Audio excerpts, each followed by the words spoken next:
to Tonebenders, the Sound Designers Podcast. Let's do this.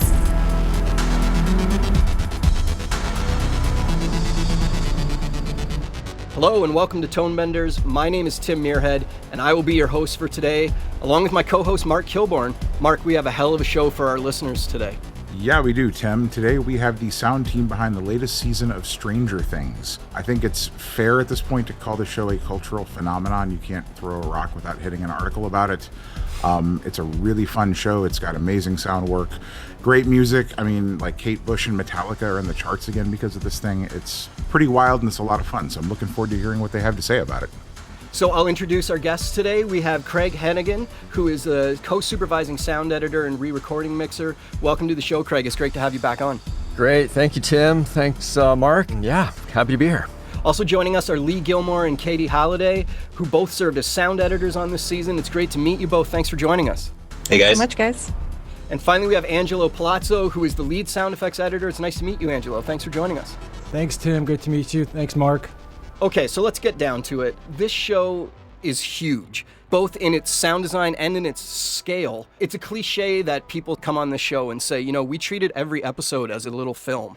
But this show, that's actual literal. Like each episode is a film length. One episode is almost 2.5 hours. Most of them clock in over an hour and 15 minutes. These are closer in range to a franchise of movies rather than a series of episodes. But I suspect you didn't get the schedule that 9 individual movies would get to do the work on this. So how do you tackle this impossible task? Craig, do you want to take that first? You know, I'm happy my crew didn't revolt and didn't rise up and say, adios, amigo, you're on your own. Look, you know, I mean, Rand, our producer, and Dean, you know, while they were shooting, and I had the scripts, obviously with COVID and stuff, even a couple years ago at least, and everyone kept saying, you know, they're going to be big, it's going to be big, they're going to be long, and yeah, okay, we can handle it. And you kind of just go for it, man. You know, I have an amazing team with me. Every one of us works more sort of in the feature world than in the sort of streaming world, you know, so the chops are there, the speed is there, and the whole quality of work is all sort of maintained, right? You know, for me, since I started the series back in 2015, so I've been there since the beginning, and they've sort of naturally progressed. They've grown to what they are. So I feel it at about an hour 15, you know, when you sort of start taking into account when it's mixing, like if it's a week away from hitting the stage. But, you know, you just got to compartmentalize, you got to prioritize, and you just got to kind of work. Matt and Ross are really great at getting us early cuts. So one of our saving graces is actually we usually get a pretty good swing at the first 2 or 3 episodes before we even sort of get into the regular grind of like up against a schedule, so to speak. Like episode 1, I think I probably saw the first chunks of episode 1 sort of August 2021 kind of thing, and we didn't actually really start full on until sort of November, December, I think, you know, and then at that point it was like full crew. But I won't lie, you know, it was 7 days a week for months, and it's just a testament, I think, to our crew and our team, and I'm just really proud of everybody's work, and everyone stepped up, and everyone that works on this show loves it. Like it's really a family atmosphere, and people just want to work hard on it, you know. So the framework that's been set up since season 1, season 2, and then bringing Angelo and Katie in season 3, and in this year Lee helped out on a bunch of episodes as well. Everyone's gotten to see the progression of where the tracks are, where they've been, and sort of where we can take them. So everyone sort of works in the same sort of playground of the Stranger Things environment, world, but gets to add their own thing, gets to do their own things and stuff like that. But we've definitely had a few phone calls, you know, either Katie or Angelo would call me and be like, oh my God, this is never ending. And then the other thing you got to think about is visual effects, because there's tons of times, and a lot of this fell onto Katie because she, you know, if Angelo and I and Lee, you know, if we were sort of working on episode 2, Katie was still sort of finishing up with Will and Mark on the stage, episode 1, and any last minute visual effects, coming up with different ideas to sort of add certain sounds or certain things that maybe the brothers sort of wanted changed, or, you know, so yeah, there were phone calls many times about like, what is it going to stop? Like kind of thing, you know, but I don't know, anyone else can chime in on their feelings on sort of the workload, but You know, man, I think for all of us, if you're going to do it and you're working in sound, you kind of just really want to go for it. I know that's sort of always been my thing, you know, that I just, if I'm going to work, I want to work, and I want to be part of something is special. I want to be part of something that treats sound with the utmost respect, that gives us the room to play things. We've all been on projects where we, kill ourselves on certain things and then it doesn't get played in the mix. This is not that show. This is a show where Matt and Ross turn around and go, okay, what else do you have? What more can we add? What other things can we do? So yeah. Angelo? Yeah, that is a pretty fun aspect of the show. There's so much respect and love and interest in the sound as far as just everyone involved in the Duffers. There's always this desire to keep pushing things up another notch, and it's so fun to work on something that is just such a challenge. There's so much design elements, but there's also like just really great traditional sound effects moments too that just really challenge you also. And this season was, for me, it was a lot of fun having a bigger team on, bringing Lee on, and then another editor. We had Ken McGill and Dave Grimaldi even helped out early on, and it was fun to see what everybody was bringing to the table, because I remember talking with Craig. It was like Craig kind of was really open to everyone throwing in new ideas, because I think maybe having been on from season one, Craig was like, let's see where we can take this now. And so that was always fun. That was kind of open the floodgate to kind of just really go for it. Try out new tones, more aggressive sounds, there were a lot of jump scares, leaning into the horror, all the violence. Like, I remember when I first saw episode 1, how it ended, I was like, oh man, this is going to be super aggressive. Are we really going to go there?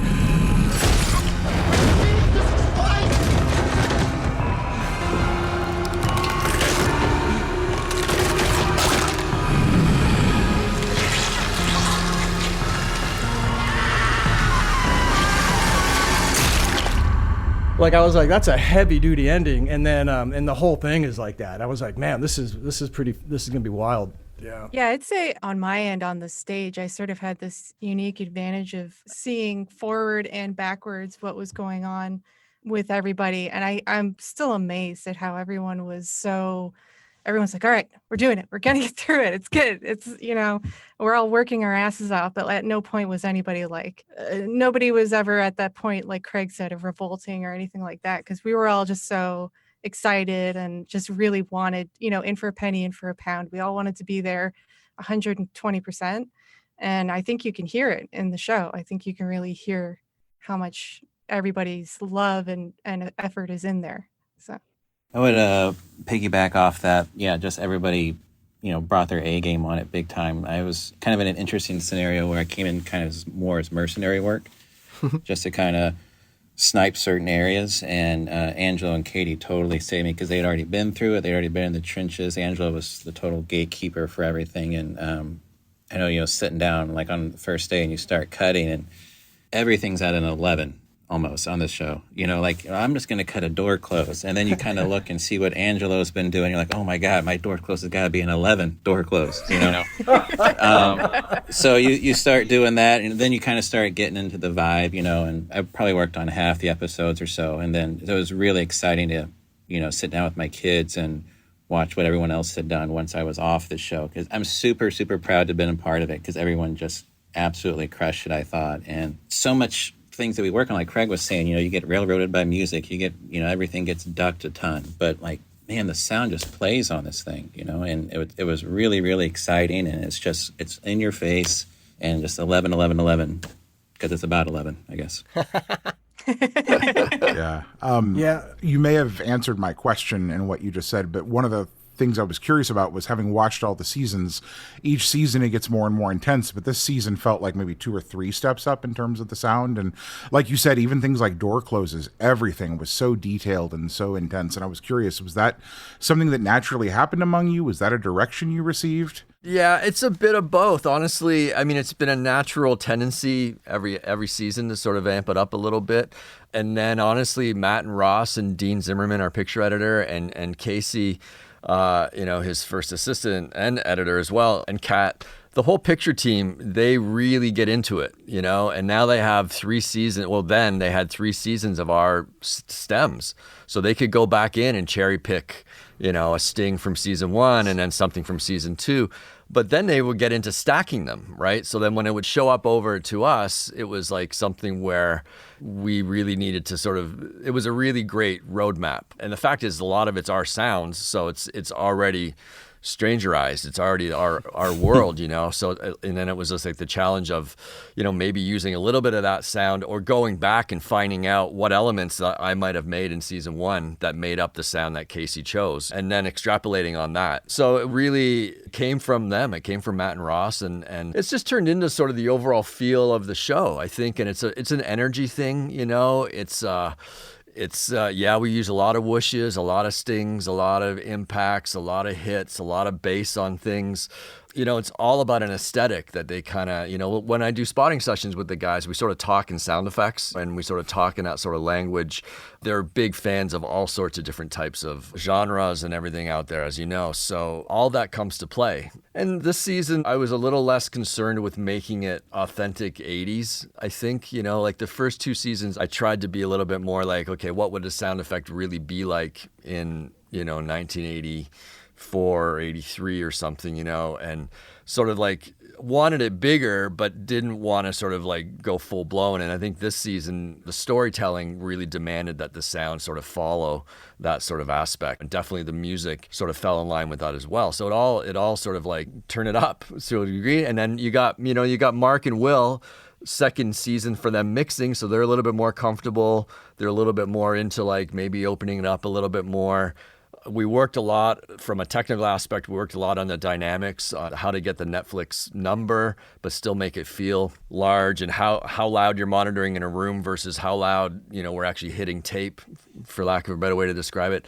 So all those sort of things come into play. A lot of frequencies that we all know that work and don't work, and a lot of layering, and there's a lot of premix work and a lot of editorial work that go into the tracks before they get to a stage, so that Will can kind of be focused creatively versus being mired up in tracks that don't work. He doesn't have to go through and sort of mine all this stuff. He can kind of light up the faders and be like, okay, I see what the guys want. I see the direction, and then they can further refine it. Katie's there to add stuff. If Will's looking for a sound effect or the brothers ask for something, she's like right there all the way through the backside of the process during the mix. So we have, from a sound design aspect, we have a pretty full coverage from the beginning to the end of having our finger on all the different aspects of what they want. Okay, well, let's talk about some of the sounds in the show then. There is one particular sound design element that is known in my house as the goddamn clock of nightmares. So the grandfather clock, when you pitch the idea that you have to make this clock sound like the clock of nightmares, and the first couple times we see it, it's just a clock sitting there, like it's all on you. I'm not sure who worked on that element. Whoever wants to talk about it. Yeah, I think it was me. I had to come up with something early on, and then the idea, specifically of the pitch envelope that lowers in pitch, actually I did in season 2 when Hopper's one. I can't remember which episode, but Hopper jumps down. It's at the end of the episode, and he jumps down into the tunnels in season 2, and there's a chime in there that has a pitch envelope that sort of slows down. So that idea had been swimming around in my brain for a little while. And then when the clock sort of showed up in episode 1, I wanted to make it crazy. Like I wanted it, and I did a version, and the brothers, and I think the brothers like, well, can it just sound more like a normal clock? Because I kind of went really distorted, and I really went for it, and I kind of went for it because a lot of times I can count on one hand the amount of times that Matt and Ross have said to me, you know what, that's a little too much. Like they never say that, right? So it became like, can you just dial it back a little bit? So it was a question of like, I found it's a grandfather clock. It's a Westminster grandfather clock is the core sound of it, and then I layered 3 different types of ticks. One sort of sat in the center, and 2 sort of sat on the left and the right. And then the actual chime or the gong, for instance, was the gong from the Westminster clock, and then I pitched down maybe 6 semitones, and then I pitched another version down that had the pitch envelope so it would slow. So every time it would gong, it would slow down until it hit the next gong. And then the big thing for me was how to make it feel older, how to make it feel more Stranger Things, how to just make it feel creepier. And I hit upon using cello, like a bow with a cello. And if you mute the strings, I have this library of these great sort of cello. I'm a really big fan of like samples and samplers that are out there that are instrument-oriented sound effects. And so I found this cello library, and it's just scrapes. It's just bows scraping across the strings, but they're in a muted fashion. And I honestly I sort of thought, okay, well, that could maybe work for the pendulum. And that to me was sort of the sort of base layers of everything.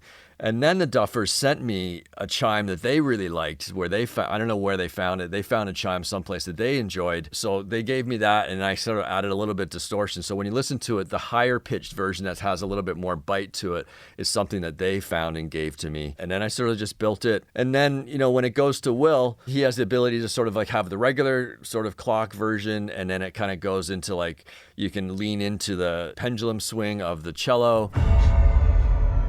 You can lean into the pitch envelope of the lower one slowing down. And then I have the riff sound, the sort of undulating riff sound is underneath it in a bunch of different scenes as well, which is sort of a callback to the rift, like the red, when you see the rift, or what we refer to as the rift, when it's like when the wall is split in half, and you see the red pumping sort of thing. That's a riff sound that I sort of had to do in season 1.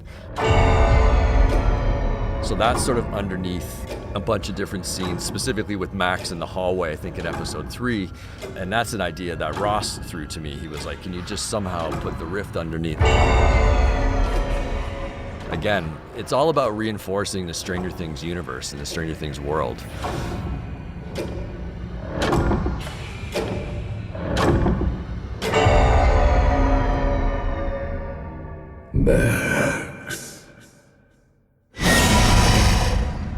That was kind of the elements, and I kind of went back a little bit, but it wasn't like we had to try 15 different versions. It was something that was, I think we hit upon pretty simply, pretty easily on some levels. I think there was a little bit of a moment, and I know that Katie and I were sort of like, how are we going to figure this out? Because she was on the stage saying, the distorted stuff is not really working, but it needs to maybe be a little bit more simpler. So I just reworked up another one quickly, and by the time we get to Fred, in episode 2, it sort of settles into like the elements that you're sort of used to hearing, Well, now it's become a TikTok meme. Go ahead, Angelo.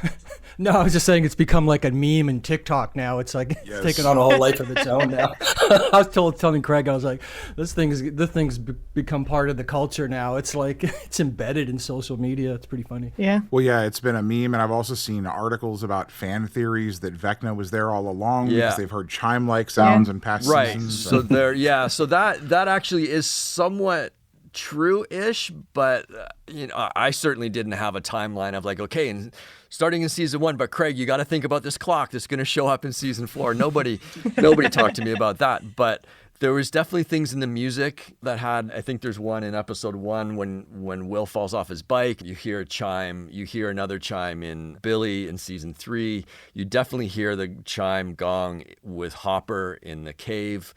I think that's kind of cool that people pick up on those sort of things. It's kind of like that, if you play Led Zeppelin, Stairway to Heaven backwards or something, right? You're going to hear other sounds or something. So yeah, I mean, did they hear it or didn't they hear it? We'll never sort of know.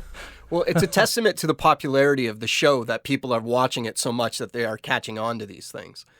Mm-hmm. So another moment in the show that I thought was a really cool sound moment is, I believe it's in the last episode of season 4, Yuri, the Russian pilot, has sabotaged his helicopter, and he's trying to start it, and it's making these ignition sounds that actually sound a bit like the Millennium Falcon in some ways.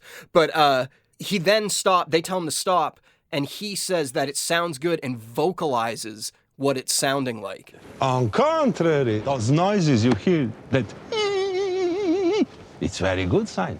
That locked you into kind of the direction you had to go. That's Angelo. That's all Angelo. Yeah, the Yuri airplane stuff was with that helicopter thing. I had to kind of go by what he was vocalizing, and then that whole scene as well as the first plane was really just some old school hardcore sound effects editing. Really, it was not a lot of processing with that stuff. It was like listening to lots and lots and lots and lots and lots and lots of sounds and going through like World War II planes and then biplanes, all these different types to find the right elements.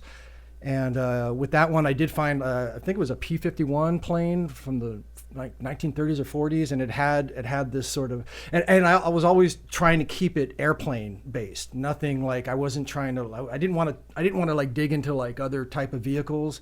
So I was trying to base it in that world.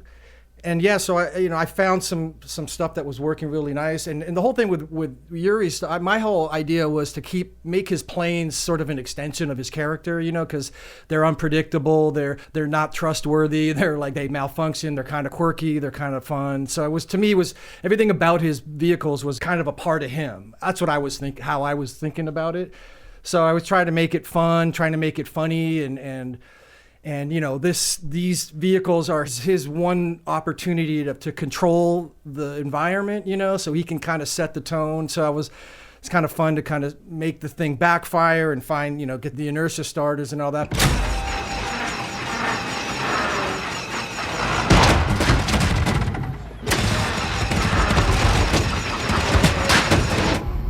But yeah, to answer your question, I initially went to get as close to his vocal pitch and his rhythm too. And it was a lot of cutting to get the right rhythm. And then I would kind of find ways to motivate the other characters, because if you remember when they were looking over at the helicopter, something makes them like jump into action. So I was kind of finding ways to make the engine sound like it was even about to completely come undone. And so they start running over. And they're like,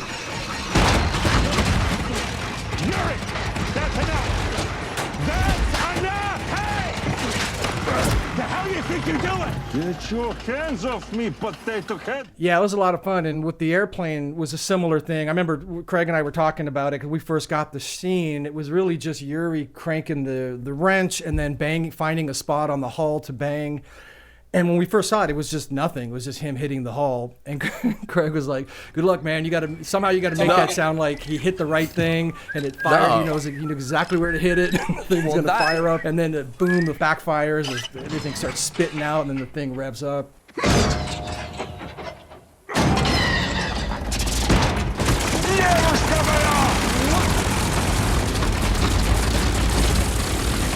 I actually had so much fun doing that, because for me, it was also a moment during the show where there's so much design and creatures and upside down and jump scares, and let's just cut this and make it like really fun and all that. So that was a fun thing. And then Lee also helped out on the airplane, because Lee got the whole back end of that.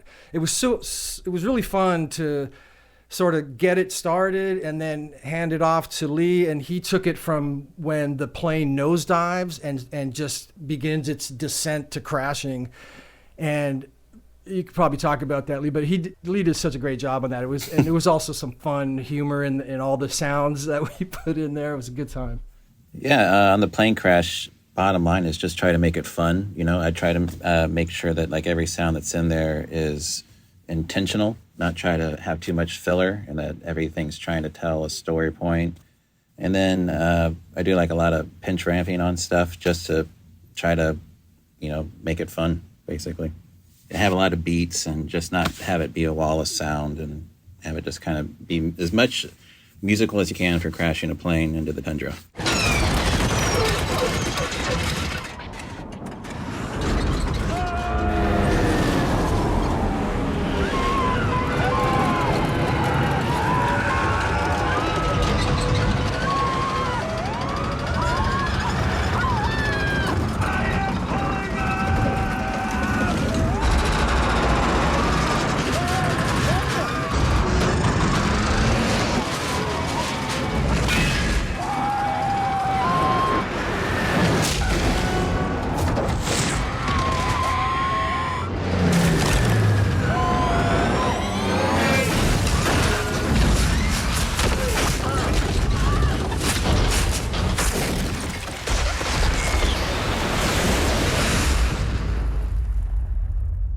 That plane crash scene is so amazing because it's like 50 seconds long and there's no music in it. It's all sound effects. And yet, I guess the visuals would help with this, but the sound effects make it funny as much as terrifying and scary. There are a lot of really funny moments within this long plane crash sequence. How do you make a plane crash sound funny? Well, a lot of that stuff, you've got like you've got to have the, when the engine cuts out and stuff like that, just putting in different types of backfires, but then also finding things that aren't traditional backfires. Like, I think Craig will probably kill me for this, but like in that example, I had my son making fart sounds with his hands, and it sounds, that kind of thing. But it worked for the engine sputtering out, and it was like P-51 adjacent, so to speak. And then even with the crashing, you can do a lot of fun things just with different, ronks and just timing and just finding like cool rhythms and just having it bing, bing, boom, boom, boom, boom, bouncing all over the place instead of just boom, crash. Yeah. You did a great job with this. There was some metal pitching, ronking thing when the plane was going over the trees that I was cracking up when I first saw it. I was like, I just thought it was so great. It was like just a great opportunity that you just found the right moment to kind of like bring in some metal bending and as the plane was going down. It's fun just to kind of also, pay attention to what the camera moves are doing and to help, if the camera starts panning down, just bring in some big groans that are diving down with it and just pick up on anything that you can to help get in a little fun stuff in there without being corny. Now you have to make that your thing. Every project you work on, you have to find a way to put your son's mouth farts in. I'm working on it, dude. Don't worry about it. New parlor game. What's his next project? Find the mouth fart. Katie, so you were on the stage for most of this. What was the schedule like on the stage? Because these are huge, and I'm assuming it was a quick, well, not quick mix isn't the right thing, but compared to other 2.5-hour mixes. Yeah, no, it was pretty quick. We had a little bit more time than I'd say you'd have for like a typical TV show, but it was still like we felt it for sure. And there's just, it's not 2.5 hours of people chit-chatting. It's 2.5 hours of crazy stuff happening. And at least for that episode, we knew nothing else was coming after it. But for earlier episodes, like 7, where it's like, this is an hour and a half, and then we have 4 more hours coming down the pipe after that. That was pretty daunting. But yeah, somehow we got through it. I think, just getting to work closely with Mark and Will and the Duffers on the stage, it was really awesome because I think it kept us energized to have that sort of excitement and sort of determination to make everything a moment, make everything. And Will would kind of send me on my way to do things like that as well during the mix, where it's like, I'm going to tackle this, make this little spot a moment, try to find me something to like, I'm trying to think of a moment, things like that, especially like when you're on the stage, like Craig said, the visual effects are updating, the music's coming in, like final music, we're putting it all together and it starts to take on its own shape in a different way, where we start, Will and Mark will both start sort of sifting through everything and like fine tuning it. And then sometimes either the Duffers will suddenly have an idea, or Mark and Will will be like, oh, I think this moment needs a little bit more texture for this, or I think that we need to pull everything back for this and sort of give it some air and things like that. So it was really cool to sort of sit with them and go through that, and also sort of have the Duffers there to give their notes and constantly be like horrified by what I would bring back for them. Because they would always, a big thing with them is always they wanted more gross stuff or more disturbing stuff. I think the big one this year, Craig knows, well, I think all you guys know, but the scene in episode 4 where Victor Creel is talking about World War II and how he shelled this house and he sees visions of this baby screaming in a burning cradle. And Matt was like, it's kind of just sounds not disturbing enough. Like, I really want that baby to be distressed. And it's not enough. And I'm like, okay, well, let me look and see what I can do. And so I found a bunch of different things, but I landed on a baby gorilla that was nursing. And, just like regular babies, human babies, they sort of scream and cry and vocalize a lot. And it, for some reason, just sounds horrific. I don't know why. So I put that in. I ordered the shelling.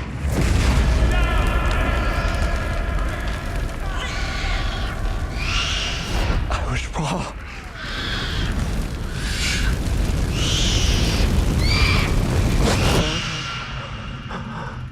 This demon, it was taunting me. Matt just turned around and looked at me. He's like, what was that sound?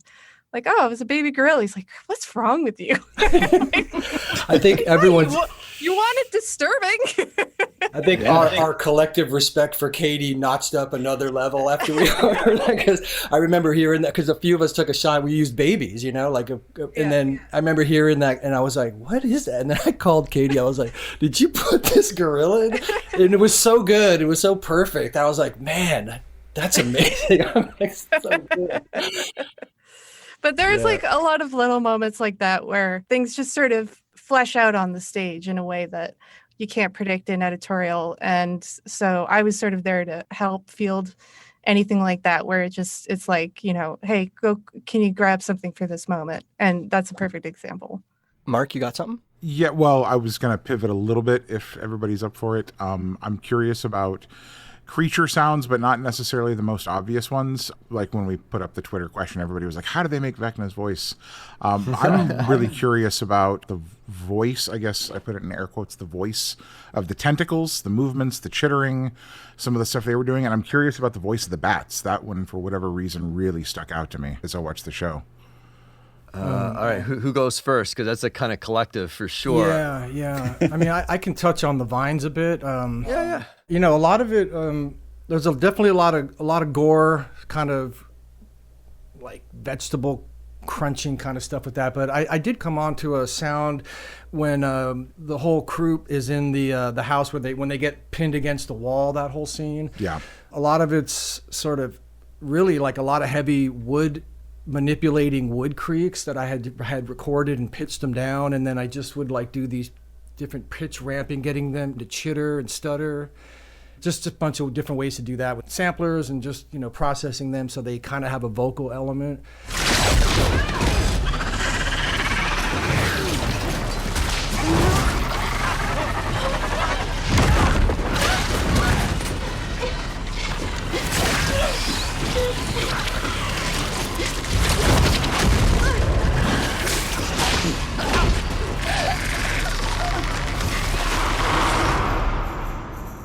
It ended up working out really great because I would just sort of map it with the moves, as it would as it flew by, I would get these kind of deep wood tones and blend it with the gore. The way it kind of ended up was I was going for like a vocal element in there. And one thing with this season, there was a lot of opportunity to bring pitch and tone into all the design, which, as sound designers, we have to kind of avoid that a bit because it conflicts with music. But there were these long stretches all season where it was just like 10 minutes almost, it felt like, of just sound design. That's from the clock to the creature stuff to the horror tones and I remember Craig and I were talking, I was like, man, there was like this one scene was like 8 minutes of no music, and it was like just all the design with the tones and stuff. So when it came to creatures, I knew I could kind of go into that territory and we'd be all right with that. The great thing about Lee and I have been talking about getting him on Stranger Things since season 1 probably, and finally schedules were able to work. And one of his first things that Lee jumped on was sort of taking a swing at the demo bats. So Lee, if you want to talk a bit about sort of your process with that, and then I can kind of follow up with sort of my thoughts. Day one, Craig said, make all the bat vocals, and I freaked out. So, welcome. He's like, take a stab at the vines and take a stab at the bats, and it was no pressure, just because he set the bar so high with all the creature vocals on the first 3 seasons.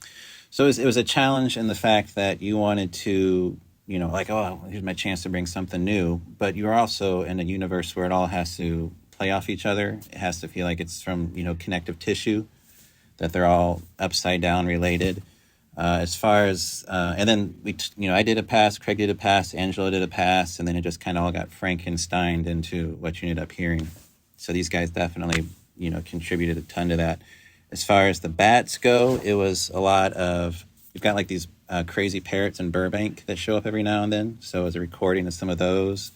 Gray parrots, some of the stuff that Craig had already made from previous seasons, just to kind of give it that connective tissue that we were talking about. The real money sound with the demo bats, besides the gray parrot, barn owls, that kind of thing, I found some recordings of a duck call being blown through mud, and it just added that kind of phlegmy back of the throat, sound, and just trying to make sure that it didn't sound like sound effects. So this sounded like this was all these sounds were coming from like one mouth source. And as far as the vines go, Craig and I did the last Terminator movie a couple of years ago. So we really did a lot of kind of liquid metal body horror type stuff through that we I used as a jumping off point, and really tried to make things slimy and gross, but without sounding too wet, if that makes sense. Wet without being wet, because just wet by itself just doesn't feel that powerful and that tentacly and viney and stuff. So just try to make things more slimy than wet, like a lot of mud. We did a lot of recordings that I used of just like refried beans coming out of cans and that kind of stuff. And then a lot of the bat vocals that, I sent off my first batch to Craig, and he's like, it's not hitting the pocket yet. But we were able to use the rejected bat sounds as kind of vocal sweeteners for the tentacles when they're retracting. And that really brought him to life, just to kind of give him a little vocal element, like Angelo was saying with the chittering that he did on his passive stuff. It just starts to make him pop instead of just being like slimy arms. Yeah, they felt very alive. I know they are, but they felt like they were creatures in their own right. And I remember watching the scenes of the kids exploring the house. My wife and I were sitting on the couch just terrified they were going to step on one of these things, because they felt like these living things that were everywhere and ready to grab you at any moment. It was really cool stuff. Yeah, it's that hive mind thing where everything's alive and it responds, right? Lee forgot to mention how much he's in love with pumpkins and the inside of pumpkins. The pumpkin sounds. The pumpkin sounds. Because speaking of like slimy, creepy without too much wet, is those pumpkins at the right time of year are sort of perfect for that sort of like ripping sort of sound without it, right, Lee? Right? Well, so we did if a bunch I'm going of to get my son's mouth farts in, I got to get my daughter's pumpkin sounds in. Right. So, like, yeah. we went out to like... Yeah, those were great. We went out Just to being a Underwood good Farms. Yeah, you're being a good father. We went out to Underwood Farms, like, a couple of years ago, and, like the pumpkins start decaying. So I'm like, man, I'm going to try to record these. And the pumpkin stuff's great because it's got this... cavity feeling to it, and it's not just, I'm going to squish tomatoes in my hands or whatever. It's actually got like, that feels like it's internal. And it's got to like these sinewy rips when it starts pulling the husk. I don't know what you call it. Pumpkin hull. So those kind of things were like really great for like when the tentacles were like coming out of Vecna's back or, injecting back into his back. That was a lot of my daughter's pumpkin sounds. Cool. That's great. And then demo bat vocals and stuff. I mean, my pass of that stuff was concentrating on some of the close-up ones. My go-tos for those sort of things are sort of cappuccino makers.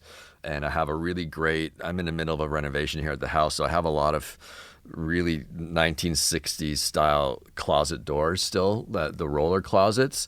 And the things that they roll on, especially back then, the plastics have hardened. The sound has just changed so much. So and I've been thinking about this sound for a couple seasons, and I finally figured out a place to use them, which was the demo bats. I'm a big fan, as I think everyone here is a big fan of like performing. If you're going to record something, you want to get that performance, kind of like what Lee's talking about. The sound in the pumpkin gives you don't have to manipulate that much further than a good recording of it, because it's got it, right? It's that whole philosophy of how to capture and record sounds that kind of emote something right away. And for me, this little closet, sort of, I could perform these sort of chittery things without having to do too much work, within Pro Tools for them. And I think that, and then I know that when Angelo heard a bit of that sort of inspired him to sort of go record a few things around his house. I think all of us sort of like get inspired by how much you hear someone else do something in the world. Like for me, it's like listening to what everyone here does in Stranger Things makes me proud on some levels, because I didn't have anybody in season 1, that I was sort of bouncing a lot of ideas off of as much. You sort of look from then to now, and it's just like, I get inspired by what everyone here does, and then that sort of turns me on to something, or I hear Angelo do something, or Katie does something, or Lee, and it becomes like you sort of feed upon this sort of thing, and the demo bats was definitely something that was that sort of world of like, oh, Lee did something really cool here, and then Angelo did this little sound. I'm going to pull a cappuccino maker sound that I really like. We're going to layer them together. Angelo does a whole pass of bat wings and stuff in sound particles. I think Lee did some stuff as well with the bat wing, like with all the wings flapping around. I know I did a lot of work in there as well, and then panning it all before it even gets to Will, knowing that he's going to take it to another level. It's just the team is really firing on all cylinders when it comes to sort of scenes like that.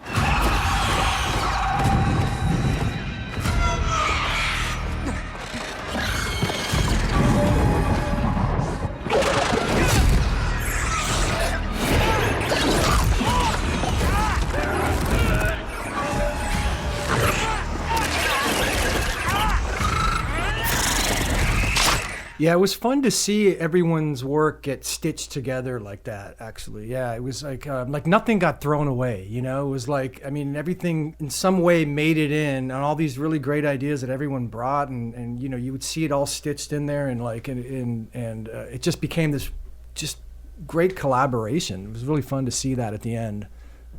It was a hive mind of sound effects editors. Yeah. 100% tie-in. Good tie-in. And I wish Will was here, but then like hearing the mix, I remember we were talking about this, like, oh my God, and like after all this, you know, we're sitting with these episodes and then we're thinking, this just sounds so great, and then you hear the final mix and what Mark and Will did, and it was like, whoa. It's like how they're like artists, how they'll paint the stuff together, and it's really fun to see that. I wouldn't want to speak on Will's behalf, but I do know just from watching him, it's really cool to see how, you know, like the Demo Bats is a great example where there's all this wonderful work, and he just sort of taking that with all the elements together, finds a way to give it its moment and sort of make moments out of every single pass of, like, every shot has its own little, you know, or scene has a rhythm and a moment that he's able to sort of carve it out and give it justice, which is such an exciting thing to see an effects mixer do. Well, we've used up your entire lunch hour now, so thank you very much for talking with us. Congratulations on the success of the show and the kind of universal acclaim your work has done. I loved the moment in the last episode where Max is in the prom room and the balloons start exploding blood. I nearly crapped my pants the first time that happened. There's a million moments like that I wanted to talk to you about, but I don't want to take up any more of your time. So thank you very much. It was great speaking with you, and I hope we can have you all on again sometime soon. Great. Thank you all. Thank you, Thank you so much. Mark. Well, that wraps up part 2 of our Stranger Things coverage. If you somehow missed part 1 with the Dialog team on the series, do yourself a favor and go to the episode before the one you are listening to, number 194, and check it out. It's a super fun talk. I'm a big fan of Stranger Things, and these episodes sounded so great because one of the crew on the series actually edited and mixed these episodes for us. Korey Pereira, one of the guests on the Dialogue-focused episode, kindly helped us out with these. Thank you, Korey. That was so great of you. Korey took me out for an epic Mexican food dinner when I was last in Austin, so in addition to helping out on these episodes, I will forever be in his debt for that great food. Stay tuned for next week when we have another great episode with the sound team from Moon Knight. It's another can't-miss episode. Well, until then, I've been your host, Tim Muirhead. Thanks for listening to Tonebenders. One thing you can do to help us out is spread the word. Tell anyone you know that works in sound or is interested in it. We'd really appreciate it. Okay, catch you next time. Tonebenders is produced by Timothy Muirhead, Renee Coronado, and Teresa Morrow. Theme music is by Mark Straight. Send your emails to info@tonebenderspodcast.com. Follow us on Twitter via @thetonebenders and join Tonebenders Podcast on Facebook. Support this podcast. You can use our links when you shop at Amazon or B&H, or leave us a tip. Just go to tonebenderspodcast.com and click the support button. Thanks for listening. Are you looking for more audio-related podcasts to listen to? Tonebenders is part of the Audio Podcast Alliance, featuring a hand-picked selection of the very best podcasts about sound. Be sure to hear the latest episodes from our friends in the community at audiopodcast.org. May I ask one, I think, really, really fast question, just because a bunch of Twitter people, we had 5 people on Twitter ask what flanger plugin you guys were using, because I guess they just love the sound of that for some reason. Is that, like, can you give a 5-second answer to that?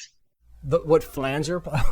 I imagine there's probably nothing special. I know it's coming up. I think we all probably use different ones, but It's Definitely on the front side. Yeah, on the front side, I think, I use everything from, meta flanger to there's some flangers within some of the waves. I like the GTR wave stomp box sort of stuff where you can stack a few, and then the standard Avid flanger. But I think the one that most people are hearing is something that I think that Will and Mark and Katie probably cooked up on the stage, because they were trying to figure out how to make the vines on Vecna on his slimy feel a little bit more. Right? I think that's the one that most people picked up on this season. The stuff that I do, and I think that Angelo does, a little bit more subversive in terms of flanging, but I definitely think that, and maybe, if Katie, you want to give away what it was, I know they were really into Valhalla this year with the delay. Oh yeah, they used stuff, Valhalla for, obviously that's not a flanger, but they used it quite a bit. Mark did as well for dialogue and things like that. Right. As far as the flanger, I mean, Will brought it up to me, and that's one of those things where it was like he would give me something and I'd take it and run with it. And he's like, here's this moment with Vecna and everything's on fire and they're throwing Molotov cocktails and all this, and it sounds fantastic, but just to give it that little bit of edge, like we threw a little more flanger in it just to have it, feel like it's moving a little more and having a little more fun. Unfortunately, I don't know specifically which one he used. I've just been using flanger from Pro Tools in Pro Tools. That's going to be the best answer anyway, because I can say, hey, it's just the one that you have. Yeah, I would adjust it according to whatever sound I was using, basically. So it wasn't really a one size fits all, but I would just sort of cater it